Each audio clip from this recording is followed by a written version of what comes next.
You really do sound very worried, Mr. AKG. But the question some people will ask is that isn't this rather early in the day? And how does this affect the quality? Because quite a number of people have just looked. They have seen that, you know, some of the names seem to reflect that they come from a certain part of the country. And so they've just switched off. Nobody, it would seem, has taken great pains to look at the criteria which informed the selection of this man. Yes, you 3 points you raised. One, is it too early? Two, does it reflect good quality? How does it reflect in good governance? And three, what are the criteria of reaching these appointments? In other words, what are the qualifications of people appointed? Let me take it from the third point. This is not about qualification. If you agree with me that there is no part of Nigeria that you won't get well qualified people to hold positions in government. And if you talk about how does it reflect in good governance in terms of infrastructural development, I had earlier said something about that by way of saying that citizen participation, citizens engagement, government engagement in both representation and policy input would always come out to show that there is inclusive growth, and that in itself is the very essence of good governance. It is the quality of the input that would reflect what the output is. But by this, I want to believe that you're talking about ethnic groups. Is that what you're referring mostly to? No, I am not talking about ethnic groups. Far be it from my point that I'm talking about ethnic groupings. I am just talking about, if you look at the provision of the federal character principle under section 14, subsection 3, the federal character principle does not talk about ethnicity. It's only the provision, section 42 of the Constitution, that provides about ethnicity in terms of discrimination. What the federal character provides is adequate representation from different angles of the federation, and that has nothing to do with ethnicity. So you may politically say that it has to do with states, the states as we presently have them. In those days, you have them as regions. So if we're to look at it in terms of states right now, can we say that, you know, there have been more than one appointment from a particular state with this current appointment?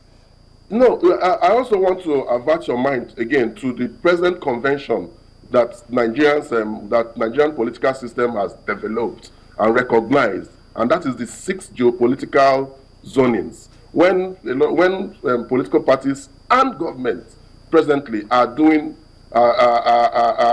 constructing their structures, so to speak, you find that they put these present six geopolitical zones into perspective, and that, in my view, should be the basis of proper federal character reflection in government.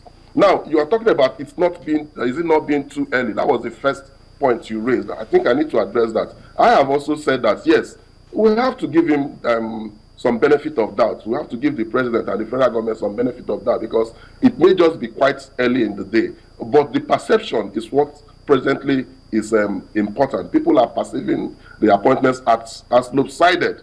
There are presently, I think, if I'm correct, 42 appointments yet. And when we talk about appointments, we should differentiate it from positions. Positions may be different from appointments. The appointments are specific to the government, specific to the person of the president, President Muhammadu Buhari. His appointments so far, about 42 appointments, 35 have come from the northern part of the country, and I think 3 from the southwest and 2 from the south. People have these statistics, and people. Mr. KJ, you know what I find interesting with that statistics, and I think I've seen it as well, is that you know the north is usually lumped up. There are sensitivities as well, and if you notice anywhere applause has come from, it's been mostly from the north, not because of the appointments themselves, but because they think it addresses certain sensitivities in the north as well. You don't think that, you know, that lumping it all together doesn't quite help, as it were? I agree with you. If you recall our historical growth, in those days, we used to have the North, the West, and the East. These geographical sensibilities still exist in our minds. It's in the history books. And so a lot of these points of view would always come from that perspective of North, East, and West. And you may also, like you had wanted to know whether it has to do with ethnicity.